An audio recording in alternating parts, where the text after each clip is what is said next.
My voice is trembling today, not because I'm ashamed, but because what I'm about to tell you is the truth, and the truth always hurts. Today I'm going to share with you the night that changed my life forever. And if you've ever watched a relationship fall apart at your own hands, then this story is yours too. Please watch this video all the way to the end, because what I'm about to share isn't just my story. This is the story of everyone who has ever spent a lifetime paying for a single moment's mistake. My name is Sarah, and I was living a perfect life, or at least that's what I thought. Marcus and I met in college. He was an engineering student. I was studying psychology. Our worlds were different, but something kept pulling us toward each other. Maybe it was his silence that told me he listened, or maybe it was my words that told him I felt deeply. Whatever it was, 7 years later we were married. We had a beautiful home in the suburbs of Chicago, a sweet little boy named Logan, and a life that looked exactly like the one I'd dreamed of. But between dreams and reality, there is always a silence that slowly cracks the walls of a relationship from the inside. Marcus was consumed by his work, project after project, late nights, weekends gone. I was home with Logan, a crayon in one hand, and a life in the other that didn't feel like mine anymore. We lived under the same roof, but sometimes it felt like we were on separate continents. I said something. I cried. I tried to talk. Marcus would say, "I'm working, Sarah, for us, for Logan," and I would go quiet, not because he was wrong, but because some things can't be explained. Loneliness can't be explained. That emptiness can't be explained, the one you feel at night, when your husband is lying right beside you and still isn't seeing you. Then one day, Daniel walked into the office, a new colleague, witty, charming, attentive. He laughed at the things I said. He took me seriously. He would ask, "How was your day? Are you okay?" And his eyes actually wanted to know. I knew it was wrong. I stopped myself, twice, 3 times. I told myself, this is just friendship. This is just someone who listens. Nothing will happen. But one night, after a late office meeting, everything happened. One night, 1 hour, one moment I will never forget for the rest of my life. I came home and found Marcus asleep. Logan was in his room. The house was completely silent, and I sat on the bathroom floor and cried. Completely silent, because I knew I had broken something that could never be fixed. For 3 weeks I hid that secret. For 3 weeks I tried to act normal with Marcus.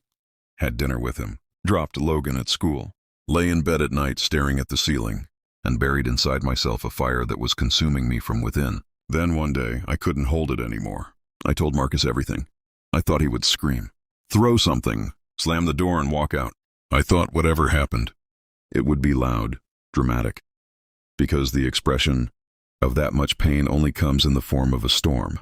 But Marcus did nothing. He sat there, listened to everything I said, and when I went silent, he said only this, "Okay," 2 words, and then he got up and walked into his study, locked the door from the inside. And that night, and many nights after, he slept in there. That was the moment I understood that some storms make no sound. Some destruction comes in complete silence. The next morning, Marcus dropped Logan at school. They talked, like always. He came back, made coffee, handed me a cup and said, "Drink this." And then he sat down with his laptop. My existence for him had simply ceased. Over the next week, I learned how many forms that silence could take. Marcus would speak to me, but only when necessary. Did Logan finish his homework? We're running low on groceries. The electric bill came. That was it. Nothing more, no name, no eye contact, no touch. Sometimes I would walk past him, and he would react as though not I but a gust of wind had passed by. Logan had no idea. Children always think that if a house is quiet, everything must be fine. I tried to stay normal for him, played with him, told him stories, sat beside him at night until he fell asleep, because if I was close to him, I couldn't feel my own loneliness as sharply. One night, at 3 in the morning, I saw Marcus standing in the darkness near the living room window, a coffee mug in his hand. Darkness outside, darkness inside. I said, "Marcus." He turned, looked at me, and without a single word, to walk back inside. I stood there for what felt like hours. The cool night air, the cold glass, and a feeling that no words can hold. That you have become a stranger to someone who was once your greatest sense of belonging. Weeks passed, months passed. Marcus never once said the word divorce. I couldn't say it either, not because I was afraid, but because deep down I knew what I had done was unforgivable. And still I was starving for forgiveness. One day my best friend Claire called me over. Coffee. I told her everything. She stayed quiet, and after listening to it all, she said, "Sarah, you're not asking Marcus for forgiveness. You just want the pain to stop. Those are two very different things." Those words cut straight through me. I didn't sleep that night. The next morning, I knocked on the door of Marcus's study. He said, "Come in." That voice, which was once the sound of home, now just a word. I walked in, stood in front of him, and then I went to my knees, cried word by word. I didn't ask for forgiveness once. I asked 100 times. I said, "I know no words are enough. I know what I broke may never be put back together. But I also know that the love I have had for you has been the love of my entire life. And if you give me one chance, just one, I will spend the rest of my life earning it." Marcus looked at me for a long time. His eyes, those eyes that used to look at me like I was his whole world, were now something I couldn't read. Not cold, not warm, just distant, like a man standing at the far edge of a shore watching the tide. He said, "Get up, Sarah." I stood up. He said, "I'm not leaving. For Logan, but don't expect me to pretend. Don't expect me to be what I was, because that man, the one who looked at you like you were everything, he's gone. You sent him away." And he turned back to his screen. I walked out of that room and stood in the hallway, and something shifted inside me, not a breaking. Something harder than breaking, a clarity, the kind that only comes when you have nothing left to lose, and no more illusions left to hide behind. I didn't beg after that day. I didn't cry in front of him. I didn't chase his eyes or try to pull words from his silence. Instead, I started to rebuild. Not us, me. I went back to work. I threw myself into becoming present. Truly present for Logan. I started therapy. I sat inside my own guilt, week after week. And instead of running from it, I started to understand it. Why I had felt invisible. Why I had let someone make me feel seen in the wrong way.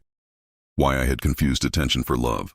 And slowly, something strange began to happen.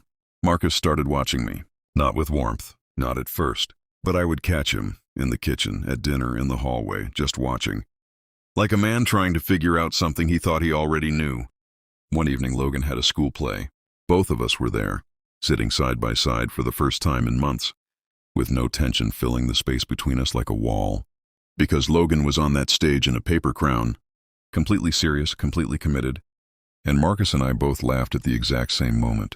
Our eyes met, and for one fraction of a second, he was there. The real him, the man who used to catch my eye across a room and smile without needing a reason. Then he looked away. But I held on to that second like it was oxygen. Months became a year. Logan turned 7. We baked a cake together, all three of us. And for the first time in so long, the kitchen was full of noise and flour and Logan's laughter.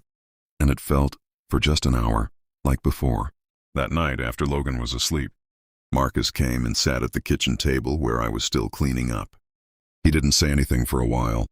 Then, "You've changed." I looked at him. "I know." "I don't know what to do with that," he said.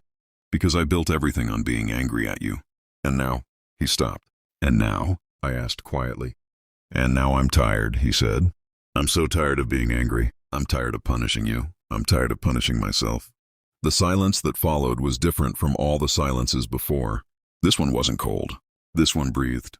I said, "I'm not asking you to forgive me. I'm not asking you to forget. I'm just asking, are you still in there? Because I've been talking to the walls for a year, hoping you'd hear me through them." Marcus looked at the table for a long time. Then he looked up. "I hear you," he said.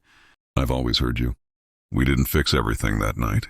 We didn't hold each other and promise that the past would disappear. That's not how real life works. That's not how real damage heals." But he didn't go back to the study room that night. He sat at the table with me. We talked quietly, carefully, like two people learning each other's language again from the very beginning. There were tears. There were long silences. There were things said that couldn't be unsaid and things left unspoken that both of us understood anyway. At some point, close to midnight, Logan padded out in his pajamas and sleepily climbed into Marcus's lap without a word, the way children do when they sense without knowing that something important is happening. And Marcus wrapped an arm around him and looked at me over the top of our son's head. And in that look was everything. Not forgiveness, fully, not the return of the man I had lost, but something more honest than either of those things. A choice.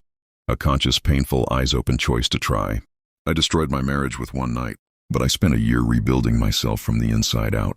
Not for Marcus, for the woman I had abandoned long before I had ever betrayed him. And maybe, just maybe, That was where it had to start. Some love stories aren't about falling.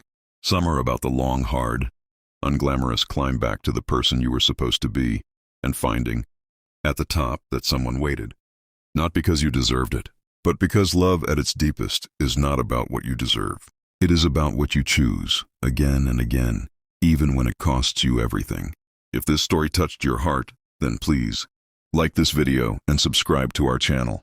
Because there are so many more stories waiting for you. Stories that don't just entertain, but move you from the inside. Turn on the notification bell so you never miss a single story. You are not alone, and your story deserves to be heard too.